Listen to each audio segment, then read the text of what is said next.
So I recently went traveling for about a year around the world on my own, and I noticed that I was really not feeling the best while doing it.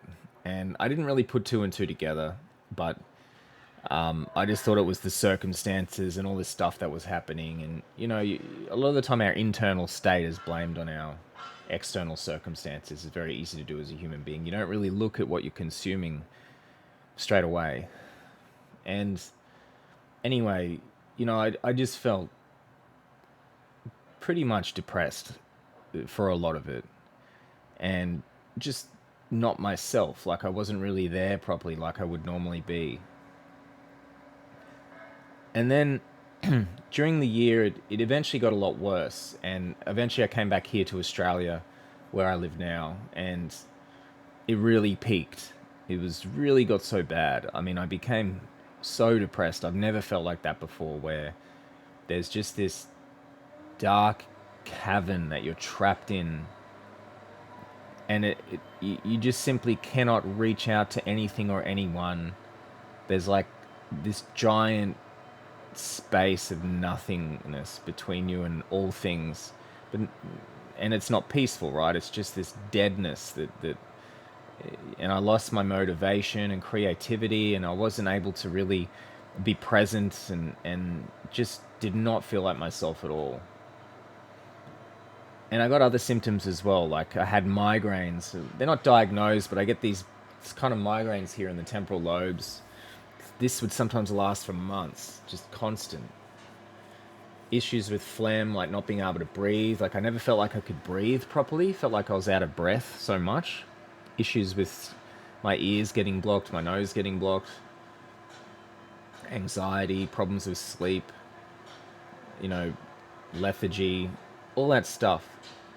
And what I eventually I realized what it was, and looking back, it seems obvious, but you just don't think of this stuff. And while I was traveling, because of the nature of traveling, it's difficult to find kitchens all the time. So it's just I try to stick to my diet as best as I can, which is mainly just animal foods and meat and some fruit.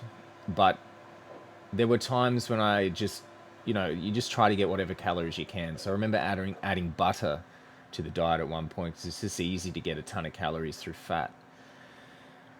And then from there, it just grew, and dairy has this nature to it where it seems to cause you to want more and more, because the way it combines the sugars and fats is very addictive type taste. And so yeah, I added cheeses, and then eventually I was eating cream and all this stuff. And then when I came back here, where I live now, it got so bad, and eventually I was like, I don't know what's going on, but I'm going to see what happens if I remove dairy. Pretty much straight away, everything went away. I feel like my head has just been clear from this year-long murky mud that I was not there anymore and existing in this weird half state. And it's really incredible how food can just cause this for people. And it makes me think that there must be a ton of people out there this is happening to, where they just feel so shitty all the time. Their life seems like it's shit. They blame their lives, their families, their friends, relationships, hobbies, themselves. But it could be something as simple as eating dairy, or grains, or eggs, or whatever it is that your body's intolerant to. And the feeling of coming out of it at the other end, realizing, oh shit, there's nothing wrong with me. It was just this thing that my body was reacting to, is really incredible. So I highly encourage experimenting. And if you're getting any of these symptoms, to try the first thing, first of all, cutting out dairy. And I know people talk about raw dairy. I have tried it. Seems to be the same problems. Maybe I haven't tried enough of it, whatever, but it just doesn't seem the source or the form or whatever with dairy. It just causes the same for me. This kind of internal inflammation that just causes a bunch of problems that just essentially wreck my life. So that's pretty much it, guys. So give that a go. If you're still eating dairy and you feel shitty, just cut it out for a while. It's really not that hard. Thanks, guys.